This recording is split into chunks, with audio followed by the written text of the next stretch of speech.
Y estaremos hablando de inteligencia artificial. Para eso recibimos una vez más acá en el living a la abogada Agustina Pérez. Ella es especialista en todos los temas de tecnología. Estaremos hablando de este chat GPT que también está generando muchísima polémica a nivel mundial. Gracias por acompañarnos, Agustina. No, gracias a ustedes por la invitación. Buenas tardes. Y feliz de poder hablar justamente de esta gran temática. Arranquemos desde cero, arranquemos de la inteligencia artificial. ¿Qué es lo que comprende? ¿Qué es la inteligencia artificial para que la gente lo tenga bien definido? Bueno, esto es importante. Si ustedes no sé si recuerdan, pero el año pasado, por ejemplo, se habló que grandes empresas como Microsoft y otras están instalando laboratorios de inteligencia artificial en Uruguay. Bueno, la inteligencia artificial, ¿qué es? Es ese algoritmo, es esa programación que básicamente lo que intenta es imitar el razonamiento o el cerebro humano. Cuando hablamos de inteligencia artificial, hay distintos grados de esta inteligencia. Hay algunos que son muy básicos, que puede ser, por ejemplo, un algoritmo que básicamente con información, con conocimiento, datos que nosotros le damos, hace determinadas predicciones. Y después hay otra inteligencia artificial que se llama Deep Learning, que es más profunda, y justamente lo que hace es, por ejemplo, generar no solamente predicciones, sino que toma decisiones y hasta aprende por sí sola. Cuando hablábamos justamente de este chat GPT o chat GPT, esas siglas en inglés, básicamente lo que significa es ese chatbot, es esa conversación que el usuario puede tener con la máquina y que a través de todos los datos que son de conocimiento público, que están en la red de Internet, esto significa, puede proveernos de determinadas respuestas y generarnos contenido. Cuando digo generarnos contenido, a lo que me refiero es justamente estamos en una inteligencia artificial avanzada. Esto significa que no solamente hace predicciones, como puede pasar, por ejemplo, cualquiera ingresamos a una plataforma de streaming o entramos a las redes sociales y nos sugiere cosas que nos puede llegar a interesar de acuerdo a temas que vamos seleccionando. Ese vendría a ser un algoritmo, ahí estamos interactuando con inteligencia artificial, pero muy básica. La diferencia con este chat GPT que nosotros vemos es justamente que no solamente nos trae esos intereses que nosotros podemos llegar a tener o nos los marca, sino que además, de acuerdo a toda la información que está en Internet y la información que nosotros les damos a la hora de interactuar con la plataforma, lo que hace es generar, por ejemplo, desde canciones, poemas, literatura, resúmenes y otras tantas cosas. Exacto, te puede hacer un ensayo. Se ha demostrado que, por ejemplo, ChatGPT puede pasar exámenes, por ejemplo, del bar de Estados Unidos, un MBA, distintos exámenes, por ejemplo, a nivel de medicina. Entonces, esto lo que demuestra es justamente todo lo que se puede llegar a generar a través de la utilización de este algoritmo y la capacidad que tiene. Hablábamos el otro día con un especialista en temas de educación y mencionaba eso, ¿no? Como que la educación de esta coyuntura, de esta contemporaneidad, tiene que ser modificada por esto que estamos hablando, de la creación de materiales de educación, y el alumno puede acceder fácilmente. Por tanto, ya no es tanto la intención de crear, sino de poder interpretar o poder cuestionar, ¿no? O sea, hay un cambio de matriz en eso, en la educación. Sí, exacto, un gran cambio de paradigma. De paradigma, tal cual. Y uno de los temas es que también como, echa la ley, echa la trampa, por decir una forma, porque nosotros pensamos, ¿cómo el día de mañana estos estudiantes a nivel educativo podrían utilizar esta plataforma para, en cierta medida, facilitar su carrera universitaria, por decir una manera? Pero también ante esto, por ejemplo, en la Universidad de Princeton, un estudiante lo que hizo fue generar un algoritmo que es más o menos el remedio a la enfermedad, y lo que hace es, en cierta medida, poder captar si un texto, por ejemplo, se hizo a través del uso de inteligencia artificial. Esa postura la están tomando varios gobiernos a nivel de lo que es la nueva creación de leyes o regulatorio. Por ejemplo, en China, lo que hicieron ahora, que China es como en cierta medida la cumbre de los algoritmos, lo que hicieron fue todo el material, por ejemplo, que se genere, imaginemos audiovisual, tiene que tener una marca de agua. Esto significa de que nosotros tenemos que, en cierta medida, cualquier persona poder visualizar de manera rápida, por ejemplo, si hay algún símbolo o algo que nos identifique de que esa imagen se generó, por ejemplo, a través de inteligencia artificial. Y además me imagino que también es interesante una fiscalización, porque también puede utilizarse para algo ilícito. Exacto. O sea, vos podrías preguntarle cómo robar un banco. Exacto. Eso fue uno de los grandes temas y de los desafíos que empezó a plantear, dentro de los tantos, la utilización, por ejemplo, de este tipo de herramienta. Justamente GPT 3.5, que es el más avanzado, lo que empezó a hacer es traer debates viejos que ya estaban sobre la mesa, como por ejemplo, tenemos que regular la tecnología o su uso. de qué pasa con los sesgos. O sea, cuando este algoritmo funciona, puede crear en cierta medida operaciones ilícitas, pero también discriminatorias, por ejemplo, por temas étnicos, de género. Lo hemos escuchado mucho, por ejemplo, en lo que es la selección de personal y así como todo lo que es la parte de protección de datos personales. O sea, ustedes imagínense que yo les estoy diciendo de que cada vez que nosotros consultamos algo a esta plataforma, la plataforma utiliza esa información para futuras respuestas. Claro. Entonces, en cierta medida, la empresa la que sacó y en cierta medida democratizó esta herramienta es una empresa que se llama OpenAI, por inteligencia artificial en inglés, y lo que hizo fue muy astuto, en realidad, porque brindó una especie de prueba gratuita a todos los usuarios, una primera instancia, pues a partir de ahora se van a empezar a cobrar $20 para distintas preguntas, pero toda esa información que nosotros hicimos, cada vez que en cierta medida por curiosidad decíamos, bueno, quiero ver si esto lo responde bien, por ejemplo, me da una respuesta certera, lo que estábamos haciendo es ayudar a ese algoritmo a dar respuestas más certeras y brindar la información de cuáles son nuestros intereses, como, bueno, población, por ejemplo, en Uruguay, o de acuerdo a cómo segregaban ellos esos datos. Claro. ¿Y esto en cuánto tiempo puede llegar a ser masivo? Porque ahora, claro, es algo que es incipiente. Hoy, por ejemplo, Google es algo que es absolutamente masivo, que en el mundo entero se utiliza. ¿En cuánto tiempo puede llegar a tener el mismo uso este nuevo chat? Y yo creo que en lo que es ChatGPT en sí, o sea, ese chatbot que se generó para los usuarios, creo que el uso se va a cobrar, creo que esa tarifa, por ejemplo, que hoy hablamos de $20, va a empezar a bajar. ¿Y esto por qué? Porque las distintas empresas, además tecnológicas, van a empezar a utilizarlo. Claro. O sea, Google ya dijo, yo lo voy a implementar, Amazon también, Microsoft también. Entonces, cuando en realidad ya todas lo tengan, no va a ser algo tan exclusivo y creo que va a ser más fácil para todos poder acceder al mismo. Pero ahí también, por ejemplo, en lo que hablábamos, el tema de desafíos es la creación, por ejemplo, de imágenes o de canciones o cualquier tipo de otro tipo de creatividad o de creación. Viene muy acompañada de lo que es la propiedad intelectual. Y esto fue un tema que se empezaban a hacer demandas colectivas en el mundo, porque, por ejemplo, muchos artistas decían, esta imagen, en cierta medida, está inspirada en una obra, por ejemplo, que yo realicé.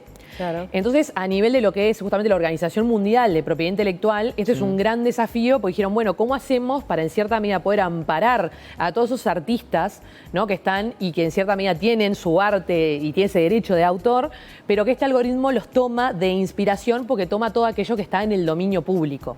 Y esa es una balanza que creo que en todo este año y el que viene se va a poner muy sobre la mesa. Ya se han iniciado juicios al respecto en distintas jurisdicciones, en Estados Unidos, en Canadá. Y bueno, creo que es un tema que también va a ser otro cambio de paradigma. Así como decimos, bueno, en lo que es, por ejemplo, la educación, bueno, en lo que es el arte o el ámbito igual creativo. La tecnología casi siempre pasa que llega la tecnología y atrás viene la legislación, ¿no? Irrumpe la tecnología y cuando, bueno, se masifica y no hay manera de frenarlo es cuando se legisla. Exacto. Y bueno, nosotros en realidad hoy por hoy, fines del año pasado, en Europa salió el reglamento europeo de inteligencia artificial, que básicamente lo que hizo fue marcar, por ejemplo, algoritmos de alto riesgo. Imaginemos, los autos autónomos, esos autos que se manejan solos. Eso también es inteligencia artificial, es una inteligencia artificial profunda y que necesita una regulación específica. ¿Y esto por qué? Porque ese auto que maneja solo, en cierta medida toma muchas decisiones. Y el día de mañana, por ejemplo, ¿quién es el responsable? Es la empresa que diseñó el algoritmo, es el algoritmo, es el usuario que permitió utilizar el algoritmo en determinada situación. Y eso trae un montón de preguntas que, bueno, que en cierta medida la regulación o las leyes son las que tienen que dar un marco, por decir una forma de actuación y ordenar un poco la cancha. Otra de las cosas que surgió en la prensa en este fin de semana, creo que fueron algunas denuncias por acoso por parte de estos chats también, porque claro, se está inmiscuyendo, digamos, en lo que son las relaciones o las citas. Mejor dicho, en las aplicaciones de citas están apareciendo algunos chatbots y algunos intercambian amorosamente, digamos, con ellos. No, es que exacto, eso pasa mucho hasta en redes sociales. Sí. Muchas veces van a ver, por ejemplo, no sé, en Twitter, ver una cuenta, por ejemplo, que todo el tiempo está, bueno, sacando determinada publicidad o lo que fuere. Eso generalmente no hay una persona por detrás, es un algoritmo que justamente está diseñado para generar mayor visibilidad, por ejemplo, de determinado contenido o de otra situación.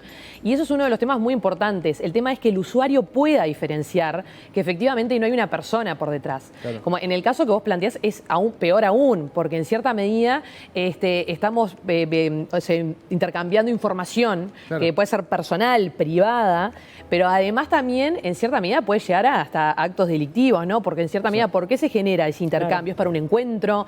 O sea, y ahí se empieza a plantear todo un tema de que justamente la regulación es importante. La consigna de la jornada tiene que ver cuánto afecta o podría llegar a afectar las ofertas laborales para los humanos en un futuro de la inteligencia artificial. Te la traslado. ¿Cuál sería la respuesta? Bueno, ese es un tema que se está tratando mucho, pues justamente esta automatización o este aprendizaje automatizado trae el desafío o lo primero que pensamos es decir, bueno, todas estas tareas que en cierta medida el chatbot las puede realizar de manera sencilla, van a quedar o van a desplazar al ser humano. Y esto es uno de los temas que, por ejemplo, en derecho laboral hasta se está tratando bastante, porque es el que la inteligencia artificial o que las herramientas tecnológicas queden en cierta medida al servicio del humano y que en realidad el núcleo sea a través de las personas. Claro. Entonces es un tema muy importante y que no hay que descuidar. Y para no descuidarlo, ahí de vuelta, es importante la regulación. Pues si nosotros en cierta medida, el día de mañana decimos, por ejemplo, no pueden haber empresas que estén 100% en cierta medida operando a través de algoritmos. Sí, bueno, tiene que haber un pasar, capital humano. Claro, en un supermercado, en una estación de servicio, por ejemplo, ¿no? Exacto, y también es importante entender cuál es nuestro valor agregado, ¿no? Porque o sea, la parte ética, por ejemplo, más allá de que estos algoritmos tengan un código de ética, necesitas un ser humano. Y para muchas otras situaciones, para la empatía, por ejemplo, todas esas cosas no se le puede transmitir, en cierta medida, al algoritmo, más allá que él pueda llegar a entender cuál es el común denominador o la típica respuesta a determinada pregunta. Pero esto es algo que también se está tomando mucho en cuenta y que además se está tomando en cuenta también hasta en determinados lados y toma de decisiones. Por ejemplo, en Estados Unidos pasó que se empezó a utilizar ChatGPT o las respuestas de ChatGPT para juicios en los cuales son orales, ¿no? Entonces el abogado, por ejemplo, podía utilizar una especie de auricular y tener las respuestas a determinadas preguntas a través de lo que ofrecía ChatGPT o GPT. Y bueno, esto fue algo, por ejemplo, que se prohibió en cierta medida. Se dijo, más allá del contenido, que vos podés utilizarlo, por ejemplo, para hacer un escrito o para justificar un determinado expediente, en el momento, en realidad, de que hay que interactuar y que esa instancia tiene que ser humana. No puede ser diseñada a través de un robot. Y esos límites son en cierta medida capaz que lo que se tiene que empezar a imponer, que si no están, en cierta medida es lo que no está prohibido, está permitido. Entonces, ¿por qué no podría llegar a utilizarse para determinadas instancias? ¿Y qué tan factible es ponerle límites al chat en sí? Como para poder, bueno, vivir la vida común y corriente como tal y cual la conocemos y que sean algunas instancias en las que se tenga que recurrir a eso. ¿Es factible? ¿Es posible? Es factible, pero ahí tiene que ir muy de la mano también del desarrollo tecnológico. Pues nosotros, por ejemplo, en el texto de la ley podemos implementar muchas exigencias, pero sin embargo a nivel práctico no son accesibles. En cierta medida sabemos que no se van a poder cumplir. Y esto fue un poco lo que pasó ahora en Europa. Salió este reglamento de inteligencia artificial donde pone, bueno, estos algoritmos de alto riesgo, pone todas estas exigencias a nivel de lo que es protección de datos, pero por ejemplo, una de las exigencias que pone es decir, la auditoría de todo el contenido se tiene que, en cierta medida, bloquear en tiempo real. Entonces significa, imagínense ustedes el día de mañana que a ChatGPT se le hace una pregunta o cualquier tipo de streaming o de video en vivo, por ejemplo, hasta una clase o lo que fuera que sea abierto, en el momento de que hay, por ejemplo, un contenido ilícito, una pregunta fuera de lugar o algo que pudiera llegar a perjudicar la ética, por decirlo de una manera, en cierta medida eso tiene que estar suspendido en el momento. Y eso es algo muy difícil que la tecnología, en cierta medida, tiene que acompañar. Bien, la verdad que son grandes desafíos los que tenemos. Yo pensaba, por ejemplo, a nivel también de lo que es la previsión social. Es decir, si hoy por hoy tenemos menos puestos de trabajo, el día de mañana con la inteligencia artificial esto se puede agudizar, ¿quién aporta? ¿Las máquinas aportan? ¿Los dueños de las máquinas aportan? ¿Cómo hacemos para sostener un país con todo lo que requiere? Bueno, pero eso también es un tema muy interesante y es más, en Uruguay se planteó, si mal no recuerdo el año pasado, en un momento surgió la disyuntiva de, por ejemplo, estos algoritmos tienen que tener una especie de aporte social. Claro. O sea, ¿qué sucede en esos casos? Obviamente para nosotros, bueno, tener en cierta medida una estabilidad justamente. Para que funcione un país, para que pueda brindar salud, para que pueda tener sí, los aportes sociales de las contribuciones. Y además ahí yo me animo a traer otro desafío, porque por ejemplo en Uruguay el año pasado se planteó se planteó elaborar un proyecto de ley, el cual aún no se presentó. Pero, por ejemplo, sin embargo, más allá de ese desafío también es cómo contemplamos en qué jurisdicción apela. Porque uno de los temas que tiene la tecnología es que es internacional. Claro. Entonces, ¿cómo sabemos cuándo corresponde a territorio uruguayo? Por ejemplo, por los usuarios, es por saber si la empresa efectivamente se instaló acá, y para que se instale acá nosotros tenemos que darle algún atractivo para que vengan a instalarse. Claro. Entonces ahí empieza justamente, es como un efecto dominó, por decirlo de alguna manera, que trae muchos temas que tenemos que pensar. La verdad que muchísimos desafíos tenemos, Agustina, por delante. Todo esto además avanza muy rápido. Estamos hablando de que en pocos años puede cambiar el mundo tal cual lo conocemos. Eso siempre pasa con la tecnología. Y bueno, tenemos que adaptarnos también. Y para eso es importante que haya especialistas en el derecho que puedan trabajar también en la fiscalización y, bueno, y en la creación de leyes para contenerlo. Gracias por el tiempo. Un gusto recibirte. No, gracias a ustedes.